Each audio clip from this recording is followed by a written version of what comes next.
First, new figures show the number of takeaways on high streets have risen by 34% since 2010. Analysis by BBC Yorkshire and the BBC's shared data unit shows in most areas the rate of fast food outlets was at its highest in 8 years. Research suggests people who are most exposed to takeaway outlets are nearly twice as likely to be obese, and leading doctors say the increase is a concern. The government says local authorities have a range of powers to create healthier environments, and that it is also consulting on calorie labels on menus. 1 in 4 people in the UK are said to be obese. The number of people being diagnosed with type 2 diabetes is on the rise. We are joined now by Darren McClintock, who likes to be known as Dibsy. He's been banned from all his local takeaways in Middlesbrough to help him lose weight. He is also joined by the person who has banned him. It's his personal trainer, Mike Hind. And also with us, Chris Holmes, in charge of Shift's Healthy Food Programme. The charity has carried out several healthy fast food projects.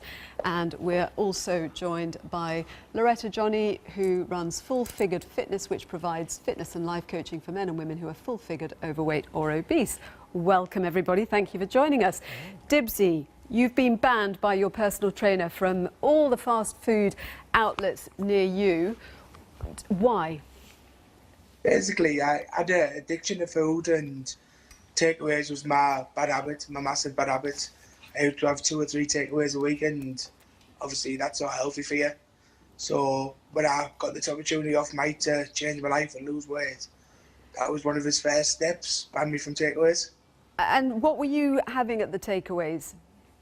It'd be a variety of things. It could be burgers, pizzas, parmesans, chicken kebabs, wherever took my fancy that day. Wasn't it an expensive habit? Yeah, most definitely. You're talking £15–20 a time, and if that's 2 or 3 times a week, £60 a week is quite a lot of money in it. Stopping the takeaways, is it making a difference? Yeah, definitely. I feel a lot fitter, a lot healthier, just less groggy. I'm starting to eat better meals. I just feel a lot more energy when I get my food and stuff. Mike, how you obviously identified takeaways as being a big factor for Dibsy. Why was that? Dibsy's got an addiction to food, like you said, and his comfort would be takeaways. It's convenience, it's easy, it's at your fingertips. You can do it by your phone. You don't have to leave the city. So everything Dibsy gets from me is for free. So for a year, he's got free food, free training, absolutely everything. And I didn't want Dibsy to jeopardise that by, when times get tough, to turn to a takeaway and rectify, put a problem in of what didn't have to be there. Chris, takeaways, easy, convenient. We all obviously love them when we can't be bothered to cook. All of the above, yeah. I mean, I think it's the reality is hot pre-prepared food is a natural extension of where our food system has been moving for maybe 20 years plus, since the first ready meal in the 1970s. Now the range of prepared, semi-prepared food that is available, broadly speaking, unless you're on the food poverty line, cooking is a lifestyle choice. And the reality is that, unfortunately, our takeaway sector hasn't changed in those 25 years. And that's because it's made up of lots of little shops, 60,000 independent shops. And if you think McDonald's has got 1,200 outlets in the UK, and this is 60,000, and they just don't have the capacity to change in the way that the supermarkets have changed and evolved over that time period. And so people are going to takeaways for all of the reasons you've just said, and have kind of adopted them as a really great solution to non-food problems. But the food isn't clearly nutritious, at about on average 1,000 calories a meal. So that's what, 2/3 more than the recommended for a lunch or dinner. So the interesting question is, how can we make, is the answer fewer takeaways, or is the answer how can we make a much greater variety of food available through the mechanics of takeaway? What about labelling takeaway menus with the number of calories? They do it in some countries. Yeah, indeed. And certainly, if a lot of that now is beginning to appear, and clearly there's a consultation out at the moment on that. I think the question mark is the evidence of whether or not that has an impact on people's choices remains a little uncertain. Now, I'll ask Dibsy. Dibsy, if it had been clearly laid out every time you're ordering a takeaway how many calories were in each thing you were ordering, would it make a difference? I think it made you think more about what you're going to order, and you try and order the healthy option if there is a healthy option at takeaway. Most definitely. I think it's difficult to try and get that for a takeaway to be able to justify the amount of calories in a food. That means they would have to weigh out every single ingredient on that pizza. I don't think that's something what's going to be done lightly, and I think that's a massive step what needs to change. There's no way you can work out a calorie-dense meal without knowing what's in it. And they don't weigh the cheese out, they simply put it on with their hands.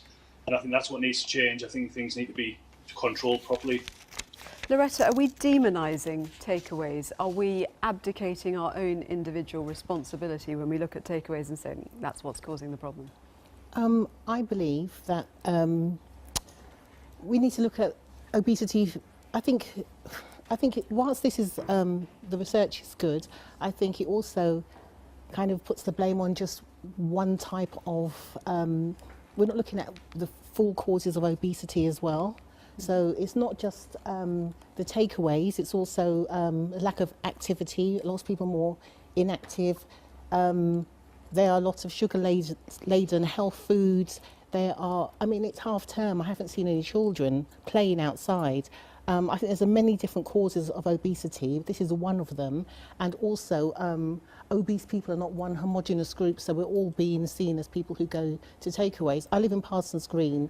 Most of the shops are restaurants and takeaways. There's an issue with quality of food. I also just wanted to say, I wanted a bag of crisps, and I wanted to buy one bag of crisps. I had to look around the shop. I found them at the bottom on the counter near the floor, and they were part of a meal deal, and it was 87 pence. And for 12p more, I could have bought six packets of crisps. So there's many different, there's lots of cheap foods out for sale, easily accessible. I think there's lots of different reasons why people are obese. It can be so much. It can feel cheaper to buy a cheap takeaway, Chris. Maybe it is than actually cooking yourself sometimes. Does that need to be looked at? Yeah, it definitely feels cheaper. What's interesting is we work with the sort of bottom third of income families in the UK, and when you work with these families, and they will talk about the cheapness of takeaway, and they say, well, it's just as cheap as the supermarkets. And you say, okay, well, how much does a meal cost you in a supermarket? And then people go, well, but I don't buy meals in a supermarket, I buy components. And so what's interesting is actually it is cheap. And therefore, actually, it's not so much I'm comparing it with how cheap it is in the supermarket.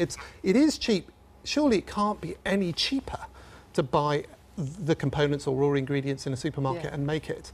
So it's the absolute cheapness of the food that sort of gives that sense of, oh, it's as cheap as the supermarket. And it clearly isn't. You can cook yourself a meal from the supermarket ingredients. But when you far more weigh expensive. in the hassle factor. Well, this is it. I mean, the families we're working with, they're dealing with personal health issues often, they're dealing with personal security issues, they've got financial concerns, they've got often housing concerns, they're worried about whether their kids end up in gangs. So to be honest, all of those pressures crowd out the headspace they have to plan ahead, to plan meals, to cook. And I think that's the real challenge we face, is that takeaway is being adopted in order to effectively make life easier when faced with these other pressures. What was it, Dibsy, that got you to the point where you decided you had to do something about your weight? With me personally, it was a hospital scare. I got took in the hospital with my heart, and the doctors basically said, look, if you keep going the way you're going, you won't be here for much longer. And I just knew then it was time to change my life. And so what have you changed then? We know that you've been banned from the takeaway. What are you doing? My total life just totally changed. I'm in the gym twice a day now. I'm under a strict eating plan through Mike's macro-based diet, and just keep going with it and just following Mike's guidance and advice and knowledge. And up to now, I've lost 3 stone, 1 pound in 17 days. What's your goal? My goal is around 20 stone and just be fitter, happier and healthier. Mike, do you work with many people like Dibsy? Yeah, hundreds every year, but I take one for free every year. And the last one we done was Leanne. She lost 15 stone within a year and half their body weight. Dibsy will lose 20 stone this year. We've lost 3 stone so far. He's eating 3,500 calories a day now.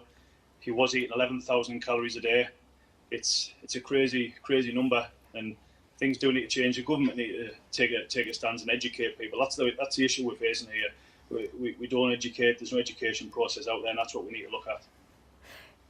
Can anybody get overweight to the same extent, or are some people more prone to it in your experience of dealing with people? We're human beings. We all have a certain need of calories or amount of calories. We have a base metabolic rate, what we all have, and lifestyle choices. It's not just the food you eat. It's a lack of exercise. It's the mental issues of it. There's much more than just the takeaways, but it's convenience. And you walk down any high street now, and there's takeaway after takeaway after takeaway. And there's just no regulations in place to stop that. Thank you all very much indeed for coming in and talking to us, and good luck with the programme, Dibsy. Thank you very much. Thank you.